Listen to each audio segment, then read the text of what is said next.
Mwanamke, ukianza kuona unapata dalili hizi zifuatazo, ni ishara ambayo inaweza ikawa inaonyesha kwamba mirija yako ya mayai inaweza ikawa imeziba.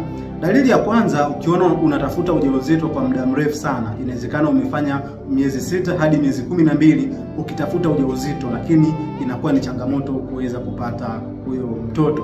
Jambo la pili ni kupata maumivu makali sana ya tumbo la chini, na jambo la tatu kupata maumivu ya kiuno na mgongo.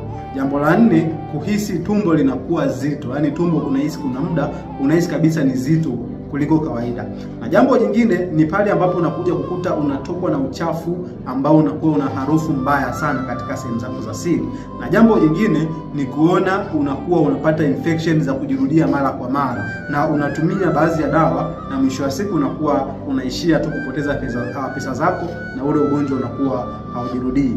Na kama utajikuta unakuwa mkavu sana wakati wa kushiriki tendo la ndoa, muda mwingine unajikuta unapata maumivu makali sana, hizo nazo ni dalili ambazo zinaweza zikawa zinaashiria kwamba mirija yako ya mayai inawezekana ikawa imeziba. Sasa nini cha kufanya? Hakikisha unachukua namba yangu kwenye bio, nipigie simu moja kwa moja au nitafute kupitia WhatsApp ili niweze kukupatia ushauri wa kitaalamu, lakini upate maelezo ya kina ambayo yatasaidia kukuweka katika nafasi nzuri ya kuweza kulielewa tatizo, na mwisho wa siku uweze kupata suluhisho, upate utumie dawa kwa ajili ya kuweza kutibu chanzo cha tatizo.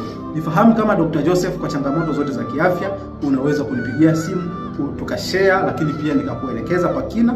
Kama utakuwa unahitaji kupata ushauri wa kina, unaweza kufanya hivyo ili niweze kukusaidia. Karibu sana.